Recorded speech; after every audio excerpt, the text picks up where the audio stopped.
Welcome to the People Power Project podcast. I'm your host, Morgan Carey, CEO of Morgan Carey Consulting Solutions, Chief HR Strategist and Advocate for Building Better Workplaces. This podcast is all about empowering the leader in you, whether you're an individual contributor, a manager, or a business owner, to build better, safer, and more enjoyable work environments. Together, we'll reinvent HR and develop outstanding leadership by promoting accountability and exploring ways to foster growth for the busy business leader.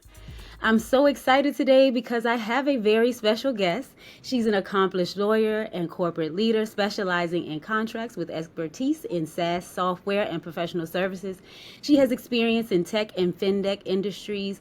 Additionally, she is the owner and operator of Events by Brittany, established in 2015. Okay, so she's a corporate law and creative. So come on, ma'am, I'm getting more and more excited. She specializes in managing weddings, corporate events, and other social gatherings. In other words, we're in the presence of versatility and excellence. Welcome, Brittany Williams. Hey, Brittany. Thank you, Morgan. Okay, so first, that was the best intro I've ever had in my life. I did you love it? You do that every morning before I get up and go about my day. I hope you loved it. I hope you loved it. Yes. Because you all the things. You know, sometimes when somebody reads the intro of me, I'm like, who is that? Right. Who are they talking about? Yeah. Okay, so today, Brittany, we got a hot topic, right? We're talking about the struggle of being a powerful Black woman at work and at home. Too often women like us are told we're too much, too assertive, too independent, too ambitious, too whatever you want to put there, too that.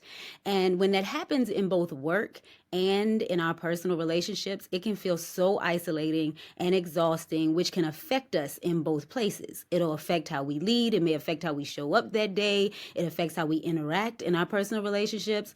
And way too many times we're expected to leave it at the door. Right. And although we always have to know how to conduct ourselves, this notion that we can't be our whole selves at any given time is really, really challenging. Okay. So I just said a lot, and I feel like this is a hot topic, and I'm gonna try not to hold the people too long. Okay. If we got an hour of fire today, that's what we're giving them. Okay. That is a topic that is near and dear to my heart. And, you and I briefly chatted offline about, kind of my personal struggles with this. So, yes, I am ready.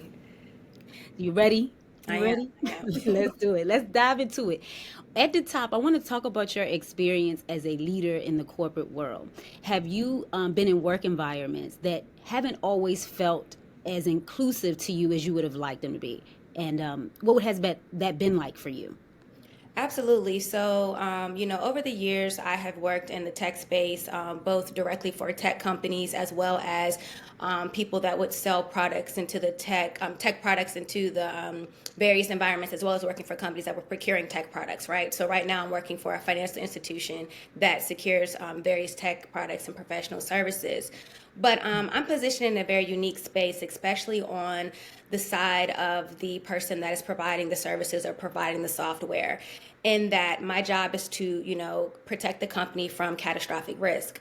I have a good amount of experience over the last few years in the startup world. And I don't know if you're familiar with the startup world, but I always call it the Wild Wild West. People doing whatever they want. Yes, and I'm so grateful that I learned from some very, very smart and talented people before I went into the startup world, because I had a very strong foundation and a very strong gut to know what is right and what is wrong. Yeah. And so, working in that startup space, you're kind of the person that sales comes to, and they look at you, instead of being like, their team member, their coworker, they look at you as like an adversary, someone that's trying to stop the deal, that's trying to stop them from making money. So a lot of times I come into these spaces and I'm the person that's saying all the bad things and what could go wrong. And it gets to be pretty challenging because, one, people look at me, they don't think I'm 37, almost 38 years old. So a lot of times they're like, what does this young girl even know what she's talking about? They want to credential check you. They want to ask you what's your past experience. And it's like they never trust HR, and they never trust the people that hired you to have done the due diligence on their part. I'm still having to come into work and prove myself every single day. And it does get to be overwhelming. It gets to be frustrating, and it gets to be tiring. Yeah. You touched on something just now about like a misconception. They're like, look, what is this young girl doing? What does she even know? You know, what are some of the biggest misconceptions people have about you as a leader? I would say one, they think I'm much younger than what I am, so it doesn't look like that I have, I guess now almost 10 years of experience in this field. I think, let's be honest, they look at it and they're a black woman. Well, how did she get here? What did she do? What are her qualifications? So that happens. Also, the part that kind of I think bothers me the most and I think gets under my skin the most is that people think I'm mean or they think that like I'm so like demanding and I have this bad attitude. In reality, like I'm the fun friend. I'm the friend that everyone comes to for a good time. I'm the like, let's just, let our hair down and have a good time friend. But I have to kind of put on, I don't want to say a front, but put on a different face to show up in the workplace because when I have shown up as that authentic version of myself in the workplace, it's been one of those take my kindness for weakness type of situations. So I have a tendency to have to show up a bit stronger and a bit more forceful personality wise than what I would like to on the day to day.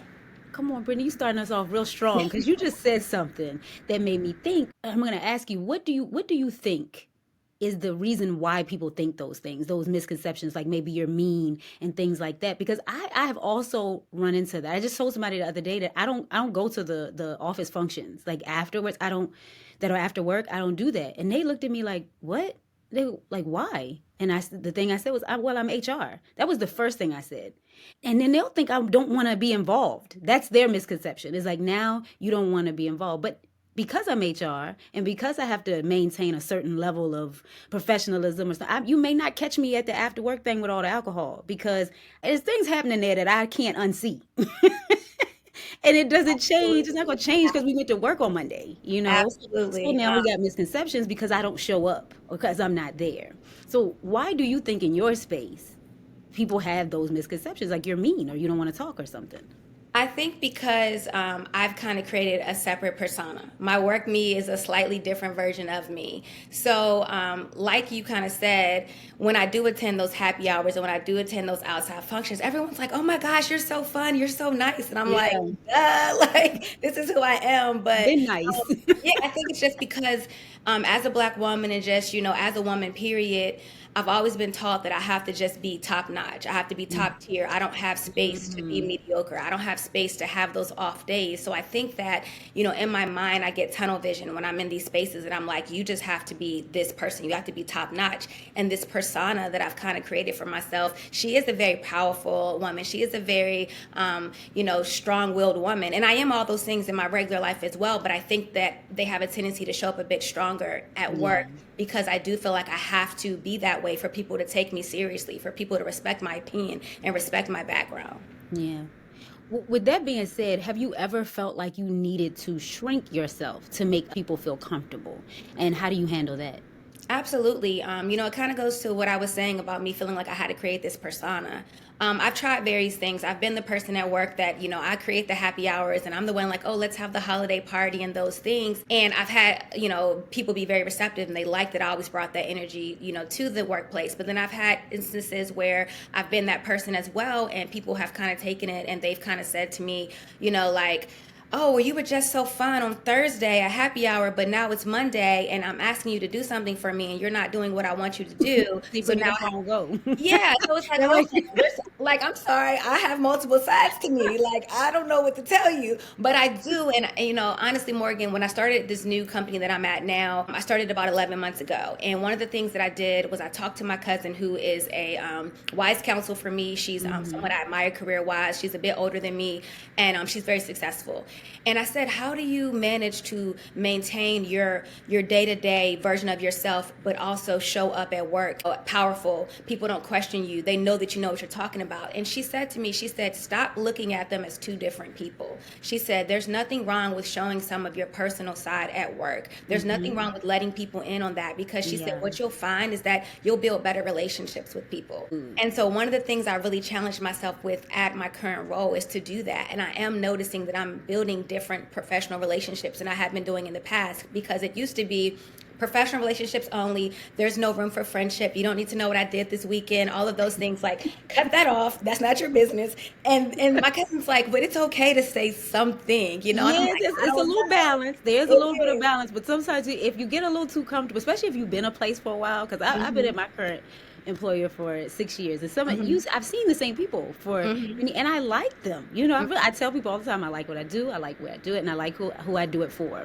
And we could get kind of comfortable, then I have to remember, hey, you're at work. Wait a minute. You can tell them what you've been Yeah. doing, but you don't have to know all the details. Right. Everybody you work with doesn't have to know all the details, but Right. you can give them something, just like you want them to give you something. Because I want to know who this whole person is, Hmm. right? Absolutely. Yeah, So yeah. yeah, that's definitely what it is, and I just have found that I've built better relationships. We had a holiday party back in December, and it was like I was really excited to meet people's spouses and like, oh, to put names with the stories, and it Mm. was a cool experience. So I am learning still to balance. I'm still not fully there. I'm still not comfortable with being my whole self, but I do feel like I have been able to do a better job of balancing them at my new role. Yeah. One thing I feel like we don't talk about enough is how this dynamic doesn't just stay at work, right? It's almost like a loop. That's how I think of it, right? It happens at work and then it follows us home. And what Hmm. I mean by this is people at work can be intimidated by you, think you mean, give you labels, misconceptions, all those things, right? And so they'll try little things. You'll notice you'll feel excluded sometimes.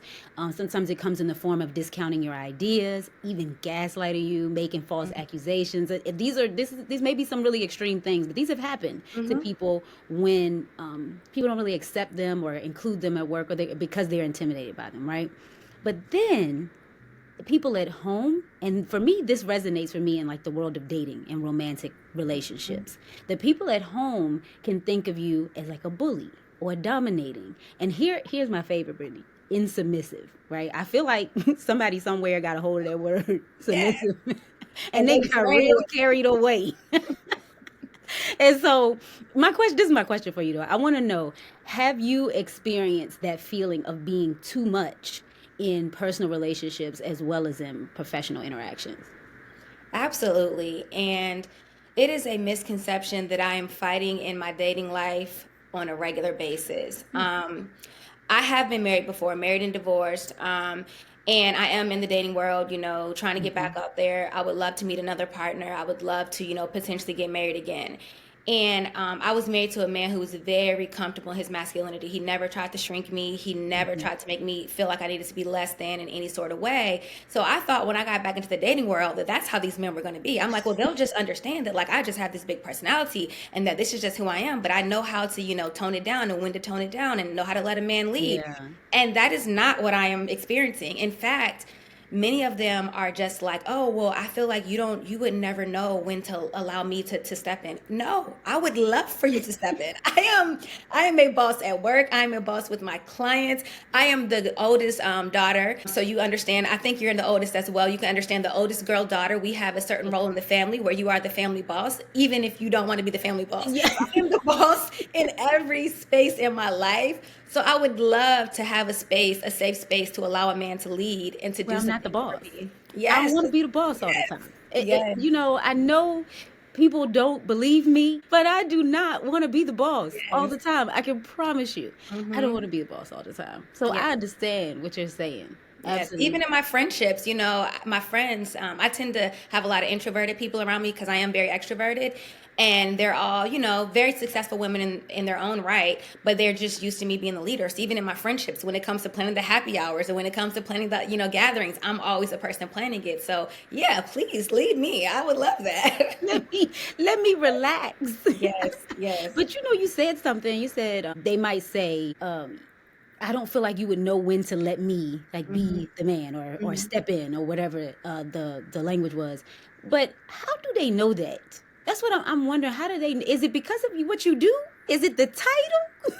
I That think is, it's really just a misconception because they aren't even giving me. So here's my thing. I do believe that I have worked very hard in my 37, almost 38 years, and yes. I do know what I'm talking about a lot of times, right? I do know what it takes to get where I want to go and go further. Hmm. But that said, that doesn't mean that I'm like that in all areas. And so they think that because they come into my life, it's day one or day 10 or day 30, and I'm supposed to be this super submissive woman.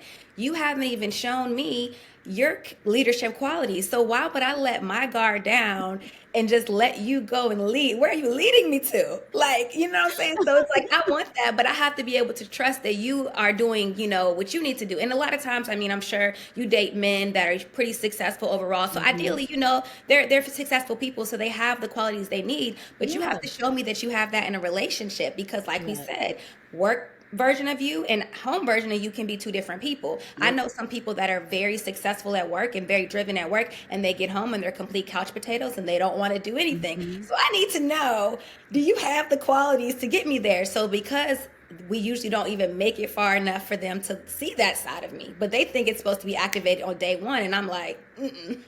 But I'm gonna play devil's advocate a little bit Okay, with me because somebody is listening. They're gonna say, "Well, you needing to know that is bossy all by itself." I agree. So what would you say to that?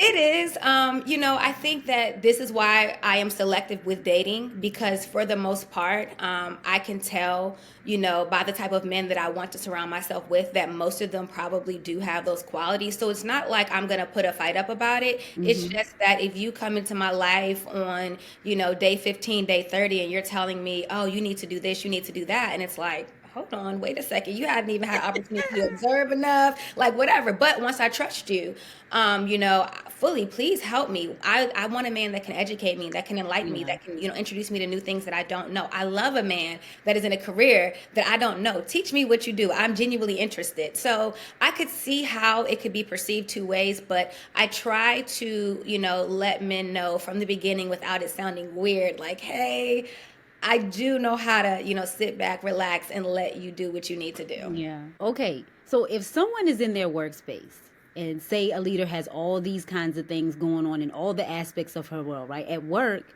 she's feeling like people are intimidated by me. I don't know if I can bring my whole self to work. I feel like I might have to shrink a little bit. But they also go home to, even if they're married, right? Or just dating, right? They go to a world where they feel like they have to shrink themselves as well or kind of police how they're talking so they don't intimidate their partner or make their partner feel less than.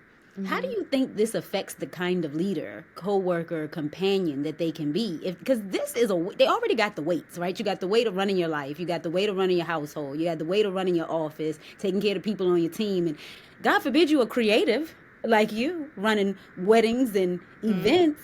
Now you have this weight of trying to manage yourself so you don't hurt other people, make other people feel small, intimidate other people. So then you are subject to the attacks that come after you've done that to them. Hmm. What do you do with all of that? Therapy. Uh, every Monday at 2 o'clock. Every Monday at 2 o'clock. I have an amazing therapist. She's also a black woman, and she is. I I advocate for black women having black therapists because I do Hmm. think that they have a different lens on the world, and it's a little bit less explanation that has to come along, like. You know, certain things go on in the world politically or whatever, I can kind of go to them and have the discussion a little differently. So that just kind of goes to having a black woman therapist. She doesn't ever make me say, like, well, why would you say that they perceive you this way or why this? So that has been so, so helpful for me. It's just Yeah. having someone, a safe space I can go. She doesn't judge me, she gives me real advice. And she also kind of has told me, I do a lot of like worrying ahead, or I'm always worried about what someone's perception of me is. And at the end of the day, I have zero control over that. So I need to That's it. be focused on what makes me happy, what is going on in my life, and I'm going to be perceived regardless. So I have Hmm. to spend less time being wrapped up in that and more time being grounded in myself, grounded in my faith, grounded in the things that I know that are true, and less time worrying about, how are they going to perceive me? How does this seem? Not really my business. I know who I am as a woman. That's right. That's right. If someone is walking around with that as a leader, though, it could really affect their leadership style. So like if Mhm. I'm carrying all this stuff and I don't have such a wonderful therapist, right? I'm coming, how do you think that might show up at work with my coworkers, my team? I will tell you a bit of a traumatic story from probably 2018, 2019, I believe. I was feeling just that. I was at a company where I constantly feel like I was being combated. Every opinion I had, I mean, I had coworkers same level as me, same amount of knowledge as me, and they would specifically just continuously question me. So that was like wearing on me. At this time, I'm like going through my divorce and I'm at home trying to figure out all of that stuff and everything. And I remember I got to a day where I'm trying to uphold this version of myself at work. I'm trying to uphold this version of myself at home. I wanted to perceive to my friends that I was handling divorce, work, all of these challenges like a boss. I'm like, because I'm the boss, so I I need got to be it. handling it that way. So I've been trying to, do all of those things, and I literally just broke down one day in my people manager's office because I was just like, I can't. This is hard. Yeah. And thankfully she was a black woman, a bit older than me. And so she said, I don't ever want to see you do this again. She said, I'm glad you could do this here with me in a safe space. But she said, we have to figure out what we can do to help you better manage that. And that's when I did kind of pick up on therapy again and those sorts of things. But it definitely does because I was angry. I was coming in even when people didn't mean any harm, I'm coming into any sort of communication with them, having my guard up, feeling like I had Yeah. to be ready to go because they're going to try me. And there's some people who they meant well, and I think that stopped me from building some of those amazing professional relationships because I came into the situation assuming they were going to be like every other person I come into contact with. So it really is important for you to manage those things and to find Yeah. whatever your outlet is because it can affect you in the workplace, and you can come off as a completely different person than you're intending to be. Absolutely. And I asked that question because there's somebody right now dealing with a manager that is showing up to them like a jerk. Like Hmm. this person is awful. They very similar things that you just said. They're angry. They talk Hmm. to me crazy. They're micromanaging me. And I like for people to see other people as whole people, like because there's things happening with them that you may not know. There are things happening in the office, there are things happening at home, and then they got this team that they have to manage. But the same thing is happening for the people on the team. Hmm. Right? Is it possible that there's one woman on this team that's a contributor, not the leader, that's going through the same thing as her manager, right?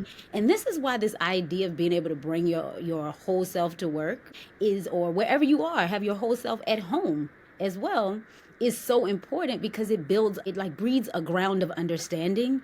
And so it may not, I can't fix that thing for you. Like say I'm your contributor, I'm on your team.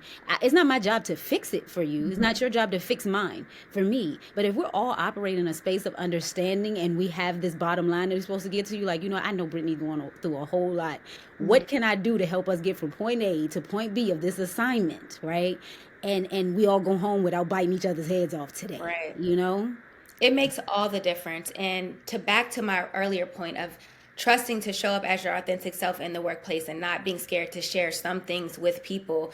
I've had a lot going on in the last year, and I was able to open up to my people manager and tell him that. And he starts off our meetings, hey, how are you doing? How's your grandmother doing? How's this going with your family? And it makes all the difference because I realize that he sees me as a human being and he understands that I am professional. I'm going to get the job done. He can trust me, but he also sees me as like a human being first. And Right. to feel that way is so powerful. But because in turn you want to funnel that down and you want to make other people feel that way, and it just Yeah. creates a completely different work environment, not toxic, much more. They say the family thing, but it does give a bit more of like a family and sort of Yeah. feel where you can actually trust people and you know that they're looking out for you as a human being and not just as output for a means to an end. Yeah.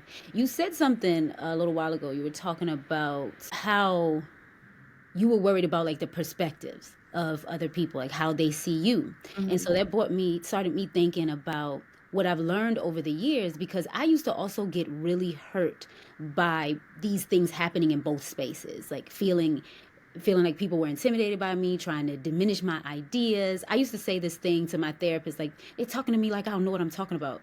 And my therapist did something very similar to what yours did. Like, well, how do you know that?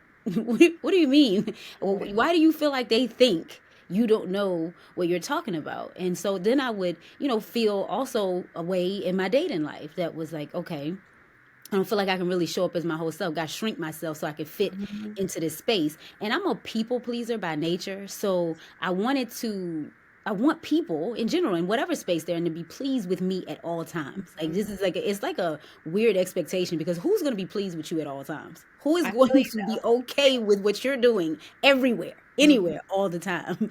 And so deep down inside, though, I've learned that that doesn't work. But deep down inside, I still feel like that. It's something that I fight every day. But I found that people who are threatened by my dominion over my life, over myself, typically don't have dominion over themselves, right? Is they kind of live in a world of chaos. Sometimes unknowingly, or they're unaware of the chaos that they live in. So because they are unable to have dominion over themselves, my ability to manage myself, my surroundings and emotions can make them feel inadequate, right? Mhm. And therefore, this causes this perspective. The same thing happens to us, though. Just like I said, I had a perspective of how people were seeing me. They're talking to me like they don't know what I'm talking about, right? That's from me. Like I'm thinking that. And then it causes me to kind of attack. And it's, back and forth. They are attacking me, I'm attacking them just because we're like operating in this space. But this real challenge here for me is remembering that whenever someone is attacking me, no matter what the reason is, that's a them problem. And you Mhm. hit the nail on the head when you said that. Yep. It's not something I can change. The only thing I can work on is me. Right. So now that I've noticed that I get really triggered when people seem like they're talking to me like I don't know what I'm doing, I have to check that. Like, are they really talking to me like that? Or do I feel like I don't know what I'm doing? Is that it? And oh my gosh, that's what you just said illuminated a lot for me because I think sometimes I suffer a bit from imposter syndrome. Mm-hmm. So while I'm also thinking, how am I here? I'm thinking they're thinking it too. So now I'm sitting here thinking, well, why are you thinking? Because I think it too. So it's like, it kind of is like, but then I have to tell myself, like, I look around and I work with a bunch of lawyers, and just by nature, they're very intelligent people.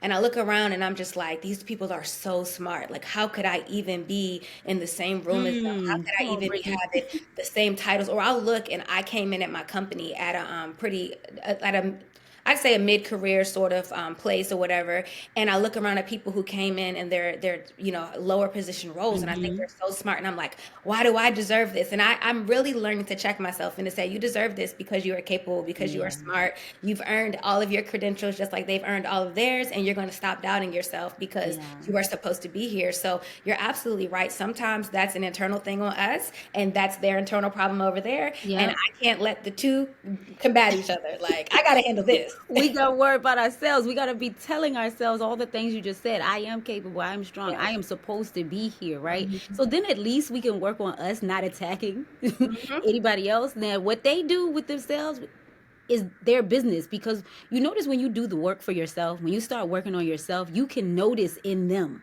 the people that's not doing the work for Yes. them. And Yes. so, but it's still helpful because then you're like, okay, they're reacting to whatever is inside of them. It's not necessarily me. So Mhm. maybe if I can adjust, right? Because I know where this is coming from. And my adjustment may mean I can't talk to you right now because you don't hear what I'm saying, Yes. or it may mean that I got to come at this from a different angle. Yes, absolutely. And what keeps coming into my mind as you were talking is, I'm sure you've heard of the book, The Four Agreements. Yes. And I have not read the book myself, but I have a friend that went to I want to say, a couple day long leadership course on just that book. And he came to me and he said, I'm going to tell you like the thing that I learned from this that I think like you could benefit from the most. And I'm like, okay, what's that? He's like, taking nothing personal. Because Oh, I knew you was gonna say yes, that. I take everything so personal. Like, he's like, and he's an amazing leader at work, and he's won leadership awards and all those things. So I do think that he knows what he's talking about. He's like, but he leads a humongous team, and he's like, I don't take any of this stuff personal. It's work. He's like, I don't, and I'm an empath. So I feel everything so deeply. And I'm like, no, this is because of me as a person. He's like, no, it's not. You have no idea what they have going on at home, or if their boss is yapping at them and they're, on Yes. some sort of, they could be on a performance plan and you don't know it. And they're just trying to make sure they have all their ducks in a row. Yes. And, you're thinking that they personally don't like you or whatever it may be. So that keeps coming to my mind. And The more I embrace that, it's been a few years and I've tried to and I've done a lot better. The more I embrace that, the more successful I am at work and building those relationships and being able to say like one awkward interaction with someone in the workplace does not mean it has to be awkward forever. You can just say, "Hey, that wasn't about me," unless they tell me it was about me, and then from there, we can let it go, move on and continue building that professional relationship. Absolutely, absolutely. But here's the hard part of this. It's so funny you brought this up because I just had this conversation with one of my sorors the other day. We were talking because I was saying how we just can't take anything personally. The hard part about this, because it's easy to say this when they're saying something negative, right? Mm-hmm. Oh, okay, yeah, whatever. Bounce off of me, that negative stuff. I'm not worried about that. But when the positive happens, we internalizing that, right? They're like, "Oh, you're so great. You did such a great job." The problem with not taking anything personally is that applies to the positive stuff too. So you have to you can't really, okay, because if I don't care what you think when you say something negative, I can't really care what you think. It's nice. I accept it, right? It's like, "Oh, thank you so much for the compliment." But I cannot rest in that. Like, I cannot need your validation, whether it's negative or positive. So I have to also let this positive, the Four Agreements talks about this too. Mm-hmm. I also have to let this positive roll off my back, just like the negative, because it's really about what I think. So Yes. thank you for the compliment. I still, by the way, please don't stop giving me compliments, y'all, because I still need them. Exactly. I'm not saying I don't need them. I still need them, but I'm telling you, the Four Agreements says if you are working on not taking anything personally, you have to do that for the negative and the positive. You Mm-hmm. receive it, you just take it for what it is, but you do not internalize it as whatever people feel about you personally. It's just like, "Oh, they thought I had a nice speech." Nice. Moving on. Right. And I think that goes to the importance of setting your own goals, your own professional goals, because that is your measuring stick on how you are performing and how you're achieving the things you want to achieve. Because if you allow it to all be external validation, as long as you're getting positive comments and you're doing your status quo, you're kind of, it's like, okay, fine, I'm doing a great job. But if you let that just be the measuring stick, then you'll never go to the next level, because you're always like, "Well, everyone loves me here, I'm doing a great job." So that's why I think setting your own professional goals is so important, because you're Yes. going to have to be the person to challenge yourself to go to the next level, because not all leaders above you are going to challenge you. If you're doing a great job and they're benefiting from your work, some of them don't want to see you go higher because they have a very good person on their team and they want you there as long as possible. So that's just, reminds me of, I'm doing some goal setting professionally this month. It's like one of my goals, and I'm like, Morgan's right. I got to kind of remember to keep that in my head, throughout the next couple of weeks while I'm setting my goals for the year. Yeah, yeah. But so all of these challenges that we're talking about at work and at home and in the personal and the professional, they can make you feel isolated, right? The one thing that I'm noticing, the more personal development that I do, because I think personal development is the key to all success, right? Mm-hmm. You have to develop yourself. You have to take care of yourself. You can't take care of a family member, a friend, your job, if you don't take care of and develop you, Mm-hmm. right? Because the first thing is for you to take care of yourself, develop Absolutely. yourself, right? And I feel like the more I develop myself, the more I learn, the more I grow, the more aware I become, the more isolated it can feel. So what do you do when you're feeling isolated like that? So it's twofold. I will say I had this conversation with my therapist probably sometime in the last month or so, where I'm like, I love that I've done all this work on myself. I've been in therapy since like, I don't know, 2017, and I've done all of these things, and I'm learning to meet people where they are and all of these things.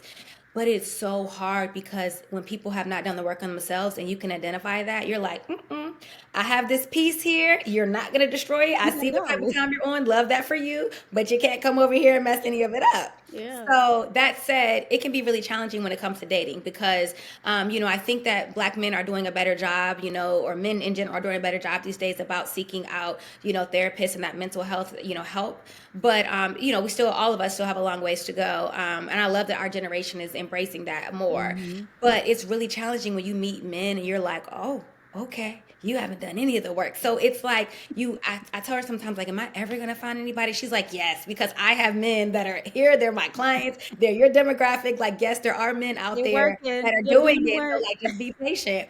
But then on the other side, when it comes to like family and friends and stuff, I have to kind of force myself to not isolate myself, because sometimes I feel like nobody understands. And it's not that they don't understand. I'm assuming that, again, they have not told me they don't understand, but I'm assuming like you don't know what it's like to own your own business and to be at work and having to be this on version of yourself. And then you come home and you're trying to date and men are Yeah. saying this and that. And so I have to literally force myself. I have to say, I'm going to go spend time with my family this weekend because no matter what, my family loves me no matter what my title is. Yeah. I can be, working, mopping floors at McDonald's, or I can be the CEO of a company. They're going to love me regardless. And sometimes having that around me reminds me that, like, I'm fine. I'm good where I'm at. And then Yeah. also my friends, they're amazing women and they go out of their way to check in on me and we check on in on each other on a regular basis where it's like, hey, I know a lot's going on in the world right now. Everything's really heavy. How are you handling it? And those things mean so much to me because I mean, you just get so caught up in that rat race of the day to day that you can so easily realize, like, oh my gosh, like I'm really not feeling like myself and I haven't talked to Yeah. anybody and I work from home and I don't have any kids. So it's like, I'll look up and I'm like, I haven't talked to anybody for three I've been days in here all now. day. I've been in Yeah. here. I'm the same way. I've been in here all day. I haven't talked to a soul. Yes, and so I have to be intentional about that because it is very easy to isolate yourself because in your head you assume nobody knows, nobody understands, nobody can relate, and in reality, maybe they can't relate directly to you, but they have probably dealt with similar feelings, Yeah. similar experiences in their own life based on their own lens, and sometimes you would never know. And I always say that it's so funny when it comes to dating. The person that understands me the best is my 95-year-old grandmother. And Oh. she was married when she was like 18, 19 years old to my grandfather. They were married for 55 years before he passed away. And she can understand, her formal education, she stopped at eighth grade. So we're Uh-huh. talking about a woman who I am literally, when people say I'm in my ancestors' wildest dreams, I'm literally my grandmother's wildest dreams. I don't even think that she thought her lineage could, produce someone that went to law school. I That don't is think that so was even on sweet. her.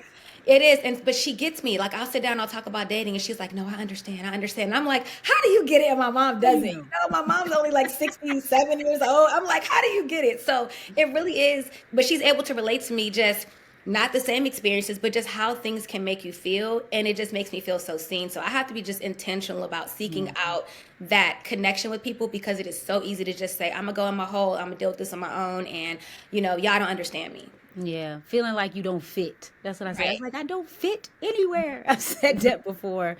So girl, Yes. I understand. But I got a scenario for you. So Okay. picture this. There's a woman. She's talented, kind, empathetic, supportive, easy to talk to, approachable, strong leader. I call her a powerful force, right? But she's also very soft and loving.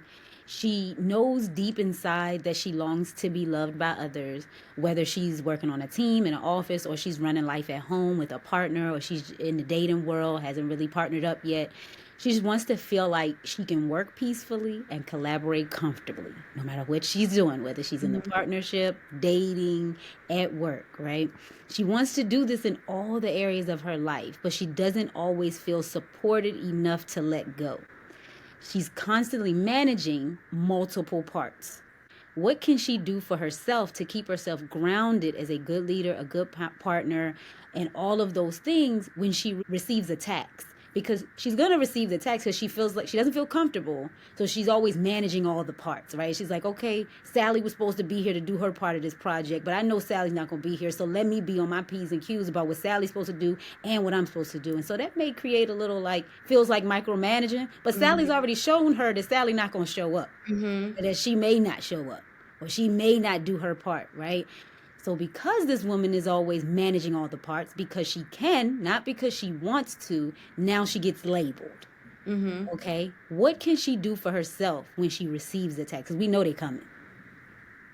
So again, therapy is it's gonna be my first thing. I think it's very important to have that outlet. But um for me, one of the things that I will say has really saved me over the last few years, I had joined a life group at church, and we would meet Tuesdays, and we would sit down and we would talk about biblical things, but we would also talk about how they apply to our life as women in our 30s and in our 40s. And that was so powerful to me because you realize that your experiences are not unique. They may not be Yeah. identical, but they're not unique. So that is so helpful. But then I've said it before. I have a village of amazing women on my side, Yeah. and they're in all various areas of the world, and they're in all various different industries, from healthcare to education or whatever it may be. And being able to say, hey girl, do you have the space to let me kind of just unload on you a little bit? Yeah. And one, always ask, do you have the capacity to handle it? Because if you and I both having a bad day, I don't want to be the friend that dumps on you. Yes. But I I always don't have say, the capacity. yes, like, do you have the capacity? And if they do, I'm like, girl, I just got to get it out. So sometimes just getting it out for me, it's like I hold everything so close. Like I told you, everything's so personal that sometimes just letting it out is good for me. If a friend isn't available, I'll just write. I'll write it out, whatever it may be. But I think the biggest thing for me is just getting out and telling someone. If it's a conversation between you and God, if it's a conversation between you and your therapist, your friends, whatever it may be, I think it's just so important to have that outlet, to say, like, this is how I'm feeling. And also, if you have the right people around you, they will ground you and they will say, Brittany, this is how you're feeling, but this is what I know to be true of who you are. And you can't let this, whatever these experiences are, like, identify, or you shouldn't let those be the things that identify who you are as a woman, or who you are as a leader, or who you are as a coworker or a partner. You know who you are. These are the things that I know to be true about you. And that has just helped me tremendously. Yeah, yeah. I think you hit the nail on the head too, because I think there has to be like this redefining of yourself when people make you feel like you're too much, right? Or they're saying you're doing too much when you're really just, when you're really just trying to show up and be the best version of yourself for whatever environment you're in, whether it's at home or at work. When somebody says you're too much, or they indicate that you really, a lot of times it'll mean that your confidence or your assertiveness is challenging their comfort zone, right? And so the key, I think one of the keys is to remind yourself that your strengths are not flaws. Like, you bring value. You are very valuable. You don't have to shrink yourself. You don't have to be worried about what their perspective of you is. It's really about what you think you are. Yeah. Absolutely, I agree with you, and I'm thankful to have people around me that on the days where I can't remind myself, they can remind me, because I do think that is just really, really important. Like you said, to just redefine yourself and to kind of take a step back. Who are you for real? And then just kind of internalize that and move forward. Yeah, I like that idea that you mentioned about journaling, because girl, I said whoever get these journals when I'm not here anymore, they might be able to write a book. But it's really a beautiful, beautiful thing, because I was telling my girlfriends yesterday that me telling you how I feel is therapeutic within it of itself. I have to get it out so I can move forward and be, what it is I need to be in this world. Yeah. Absolutely. And though, what I love about those journals is going back and reading some of them a couple years later, 4 or 5 years later, and you're like, I thought I wasn't gonna make it through that. Oh, that won't nothing. Like, and it's so powerful because it reminds you of who you are as a person. Like, it reminds you of who God is. It reminds you of like all of those things. And so for me, it really is powerful to be like, girl, that's a small thing to a giant. Look what you already made it through. So it helps me. So journaling is a great outlet. Yeah, yeah. You mentioned something in your last response as well about having a group, that life group that you're talking about at church, and also your group of friends. It's one of the reasons what you said when you're talking about being in good company in this way and being in a support kind of group is one of the reasons I created the People Power Circle. So I always want to give my listeners an opportunity to know that these kinds of conversations, these are the reasons why the People Power Circle exists. So if you're a leader, a contributor, a manager, a CEO, business owner that's been navigating the challenges of being told or being made to feel like you're too much in your spaces, we'd love to hear from you. So let us know your thoughts, your questions, and all of those things, and join the People Power Circle. You could go on to morgancareyconsulting.com, and you will find the link in the offerings to join the People Power Circle, where we talk about these things. We don't talk about just being a leader. We talk about actionable steps on how to get there. I always tell you, I'm not going to give you the what without the how. And if I do, I want you to send me a message and say, Morgan, you didn't tell me how to do that. Okay. But Brittany, before we go, because we could talk about this all day, we might have to have a part two, but we don't want to keep the people too long. I want to know, how can the people get in contact with you? Because if they need some advice, they need help with weddings, corporate events, and all those things, I want them to be able to reach out to you. How can we stay connected? Absolutely. So thank you for having me. I'm a very approachable person. My social media personality, I would love for you to connect with me there because you get a real feel for my personality. So on Instagram, it is at Brit, BrittJwill. And then my event planning business is Events by Brittany, and that's Brittney. And then on LinkedIn, Brittany Williams. Hopefully, Morgan, I send it your way. So if anybody asks for it specifically, you can share the link with them. But I would Absolutely. love to connect with any of you all. I'm always down to build my personal and professional network. So I would love to hear from all of you. Absolutely. Brittany, I want to thank you again for taking the time to come and speak with us today. I love, love, love this topic, and I'm sure it's going to resonate with some people listening today. If you're a leader and you've been navigating the challenges, again, of being told you feel like you're too much in your spaces, we'd love to hear from you. Let us know your thoughts and give us your questions by sending us a direct message on the socials or email us at contact@morgancareyconsulting.com. If this episode resonated with you, share it with a friend, a coworker, or even your manager. And don't forget to subscribe to the People Power Project podcast for more inspiring and actionable episodes. Follow me on Instagram at Morgan_Carey Consultant and tag me with your thoughts using hashtag People Power Podcast. Until then, remember, people empowered workspaces are simply the best workplaces. I'll see you next week.